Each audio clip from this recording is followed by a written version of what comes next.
Hi, I'm Allie Russell, and I'm here for a first chapter Friday read. My debut novel, It Came from the Trees, is a creepy camping horror story for older middle grade readers. This is the story of Jenna, a scout who really loves the outdoors, right up until her best friend gets taken by a creature that some people say doesn't exist. No one believes Jenna, not the police, not even her own mother, of course, and eventually Jenna realizes it's going to be up to her to rescue her best friend, so she ventures back out into the woods with a new troop. Even though I'm a huge horror fan, I'm terrified of everything that includes the woods, the dark, ticks, and so many other things. So you're probably asking yourself, why did I write this book?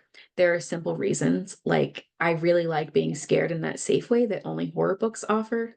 I love middle grade horror and cryptids, but I'm also really intrigued by missing person stories, especially when someone goes missing in the woods. But there are also more complex reasons. I worry about everything. I'm afraid of everything. So I wanted to write a story about a girl who is also afraid, but moves through the stages of fear and eventually conquers her monsters. And even though I'm terrified of the woods, I do like the idea of black and brown kids venturing into the great outdoors because the outdoors are for everyone. It Came from the Trees has camping, scouts, s'mores, scary campfire tales, and themes of environmentalism and friendship. And if you like found footage horror, this book also has newspaper reports, blog posts, and other mixed media to make readers feel like they're part of the story. So, toast your mallows. Here's a little introduction to Jenna and her best friend, Reese. Jenna loved the outdoors and had always felt at ease in the woods until 2 days ago. She wasn't quite ready to say it out loud, but her desire to go home probably had less to do with the required uniform and more to do with her new troop and its leader. In a matter of 2 days, troop leader Heather Winslow, a pale woman with stiff lips and a pinched face, had managed to steal Jenna's joy of the outdoors. The woman wasn't warm or friendly. Her answers were short, and her face was made up of sharp angles that refused to curve into a smile whenever Jenna was in her presence. She had managed to make Jenna feel unwelcome in the great outdoors. Jenna wiggled her shoulders, trying to shake off the bad energy from her troop leader, but that negative feeling was quickly replaced by another, the unsettling feeling of being watched. It's too quiet, Jenna said. Silence had shrouded the woods ever since Cottontail Scouts Troop 3122 set out earlier that month. With bared teeth and curled fingers, her best friend, Reese, arched her thick dark eyebrows and said, "That means a predator is close." Ahead of them, their fellow scouts giggled and talked, completely unaware of potential danger nearby. During a rare moment of quiet from Reese, Jenna had picked up on the lack of outdoor noise, and now she couldn't unhear the silence. It was like someone had put a muzzle on the natural world. It unnerved Jenna. But her best friend wasn't bothered by the silence and filled the quiet with the sound of her own voice. Reese's nonstop chatter made Jenna think of the rude nickname that Reese's two older sisters, Tiara and Candace, used regularly, Runny Mouth Reese. Jenna had never repeated the name out loud, but in her private thoughts, she was willing to admit this one truth about her very best friend. Sometimes, Reese really did talk too much. As Jenna ran a hand through the back of her neck to chase away the prickling feeling, she was actually glad that Reese talked too much and would rescue them from the eerie silence. "Oh, I forgot to tell you," Reese shouted. "Tierra and Candace said if we get stuck with lockers on the bottom floor near the gym, we should try to switch with someone else." Jenna edged around a partially fallen log that blocked the trail, accidentally bumping shoulders with Reese. "Why?" Jenna asked. Reese's eyebrows shot up as if the answer were obvious. Because all the bottom floor lockers end up smelling like cafeteria food," Reese said.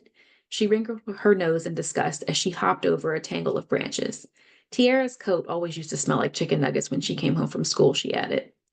Tiara and Candace were now in high school, but all summer they had been sharing their laundry list of Sturbridge Middle School do's and don'ts with Reese, who then passed the vital information along to Jenna. Of course, Jenna was glad for the sacred knowledge, but Tierra and Candace had made middle school sound scary and impossible. She wondered how easy it would really be to swap lockers, especially on the first day when their new school was double the size of what she and Reese were used to. Reese squealed and threw her hands in the air as she skirted a trio of green leaves. Sure that Reese was overreacting to a bug, Jenna grabbed hold of the leaves to inspect them. "No, don't touch it," Reese shouted. Jenna let go of the leaves in a panic and bounced on her toes. "What? What?" she screamed. "Hold your hands out," Reese said. A few of their fellow scouts turned to look at them, but Jenna didn't have time to explain what was wrong. She didn't even know what was wrong. But she trusted her best friend completely and positioned her hands under Reese's thermos to catch its droplets of lukewarm water. As Reese struggled to shake more water from the bottle, Jenna's stomach tightened. The look on her best friend's face confirmed her fear. She'd touched something poisonous, and water wasn't going to cure it. This isn't going to help, is it? Is it? Jenna asked. Reese shook her head. I don't think so. Which one did I touch? Reese's lips tightened as she tried not to look worried. Then she mumbled something that sounded a lot like poison ivy. Jenna's shoulders stiffened. Are you sure? But Jenna knew it was a stupid question. Reese might not know when to be quiet, but she could spot plants and trees faster than a professional horticulturist. Jenna didn't wait for Reese to answer. She tightened her fists and kicked at the air. Cool, she yelled, even though her situation was very uncool. When most people touched poison ivy, they developed an irritating red rash, but not Jenna. Her poison ivy usually turned into blisters that eventually required a trip to the hospital. The thought of returning home with poison ivy that left her scratching at her brown skin until it was pink and raw irritated her whole soul. Jenna adjusted her hat. A lukewarm whisper of air dried the sweat that had collected near her. She gently patted her braids and then pulled her hat back onto her head. It was early, but the day was already warm and sticky, and the heat would only get worse. Jenna looked up at the sky, searching for clouds through the spaces in the canopy of trees.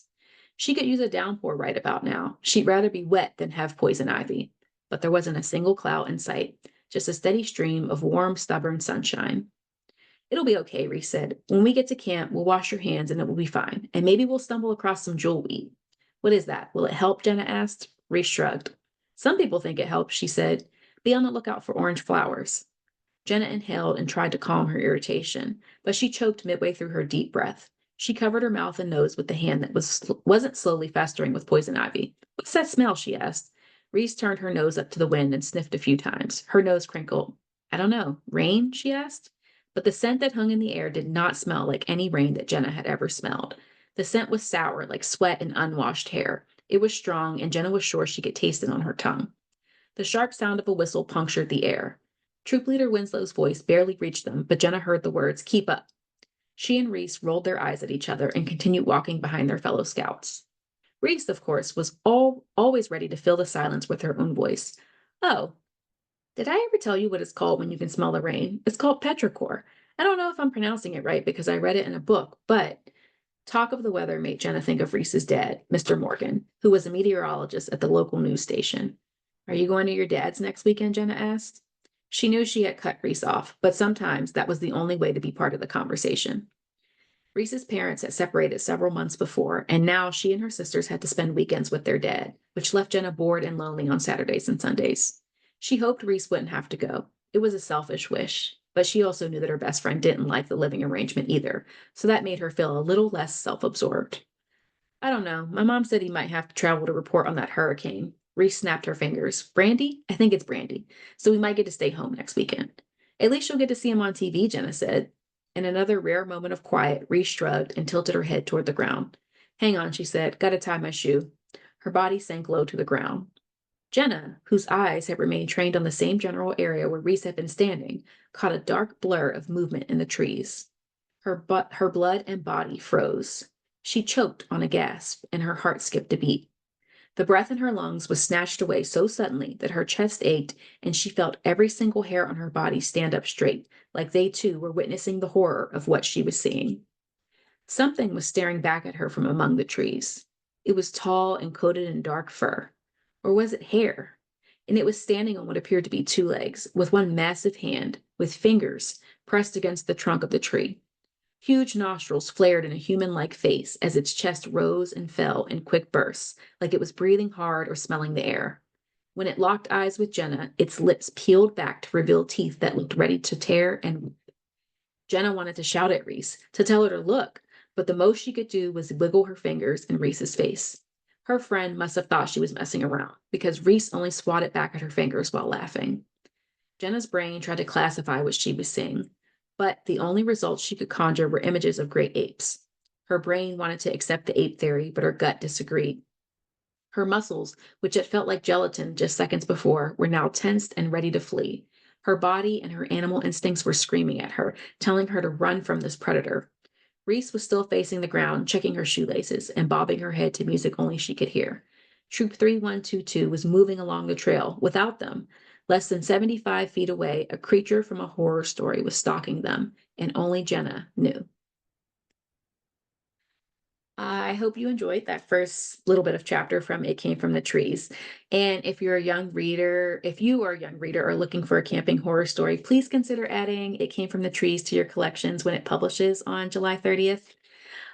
Jenna's had a really tough time, and so have librarians. So before I go, I want to thank you, librarians, for all the hard work you're doing to put and keep books in libraries. No one should have to worry about the threat of prosecution simply for doing the work of putting a book into a young person's hands.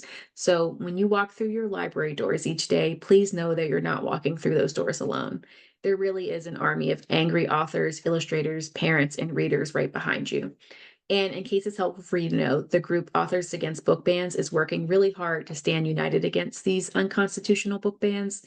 If you want to learn more about them, you can visit authorsagainstbookbans.com. Thank you for reading. Thank you for listening, and enjoy your summer.